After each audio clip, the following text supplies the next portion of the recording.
he starts. That kind of worked out good. Before we start that, what questions do we have about today? Anything? See these buttons? You go ask people, okay? Because you might not want to yell out in front of 200 people. Okay, Michael Dickerson is a mental health professional he has over 13 years of experience. He has worked at the Oklahoma Department of Mental Health and Substance Abuse for a decade. And he's serving on, if any of y'all have heard of ATD, Association for Training Development, he's serving on there. Paula had probably met him through there because Paula was on that board at one point. He's also a seasoned trainer, keynote speaker, contributing mental health writer for Metro Family OKC magazine, and an entrepreneur who founded and currently runs the Dickerson Consulting Group. If you haven't checked him out yet, he has the Spillover podcast. So that's where I first heard him. He had a podcast with Linda Clark, if any of y'all know her from Dare to Lead. And she's a real good friend of mine. So go check out his podcast, The Spillover Effect. And on LinkedIn, he has Open Mic. You can find him on LinkedIn too. He has a lot of good content. What is his ultimate mission? I love this. To help leaders create a culture of well-being.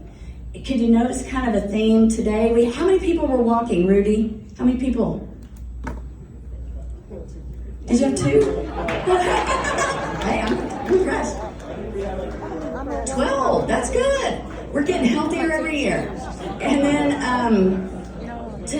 tomorrow we're gonna meet in the gym. Is that correct? Jason, yes. So tomorrow, what time are we meeting? 7? Yes. 7 in the gym. You have to have your hotel key card to get in the gym. Okay. So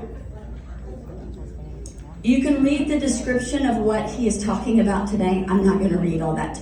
But I love this title of Languishing to Flourishing, Why Mental Health Matters in the Workplace. So we want to talk about well-being. Let's give a big round of applause for Michael Dickerson.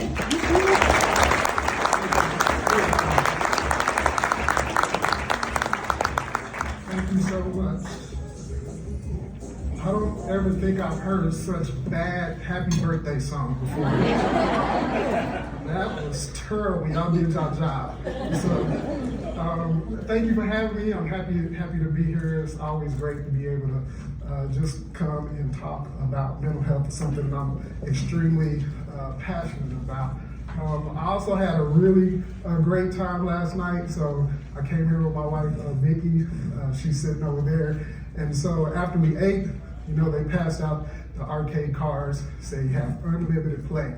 I'm like, great, I can get my competitive spirit going, right? And so one of the things me and my wife always do is do the skee ball. And so we get over there and do skee ball. So she gets me in like 2 games. I'm like, all right. Yeah. So I tend to forget that she's just as competitive as I am. Hello. So I'm like, good. So I was like, we got unlimited. 7 games in, she done beat me 7 games. I'm like, we done. So I was like, let me go be a little bit more strategic. Let's go over there to the driving game. Let's go to the driving game. So I got the car that I want, put everything that I want of it. She got her car. I'm winning the whole game. She beats me the last minute of the car game. First game. I was like, let's go again. Let's go again. So, of course, we go 2 more times. I'm down 0-3. I'm like, you know what? I think I'm tired. I got to sneak in the morning. So that was my excuse to be like, you know what? I don't think I'm going to be able to win tonight. So I might as well call it a night. So I had a really, really great time last night.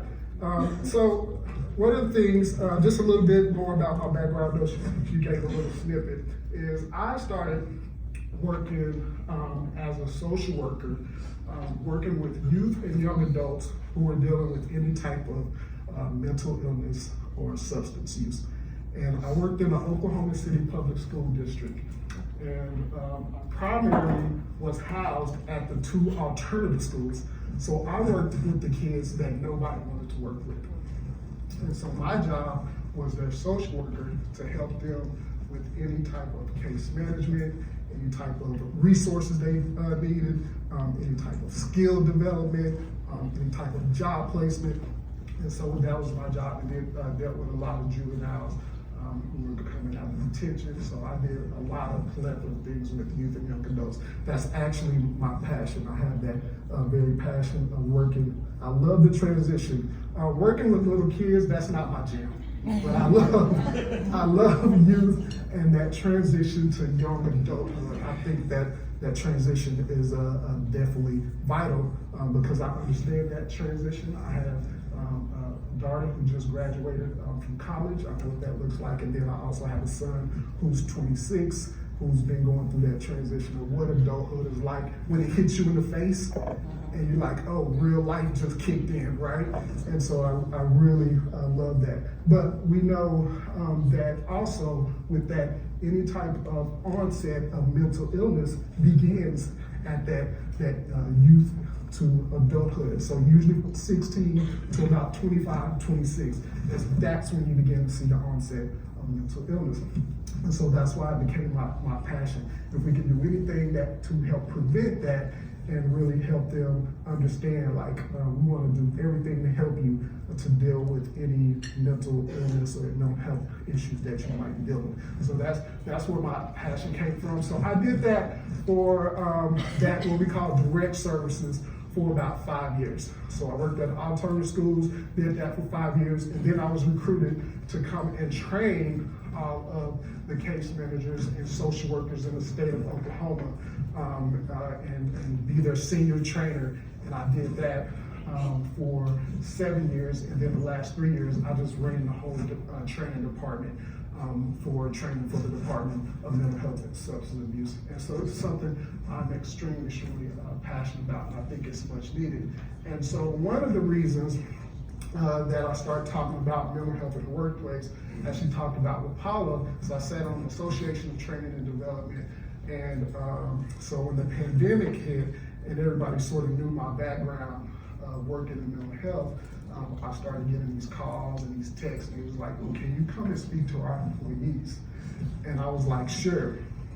And so as I was speaking more to their employees, I found that there was this big gap of nobody was really talking about mental health and what that looks like in organizations and what that looks like in the workplace. And so out of that, I started my own consulting firm, just helping with HR leaders, helping with organizations, coming in and doing training and education around mental health in the workplace and what does that look like.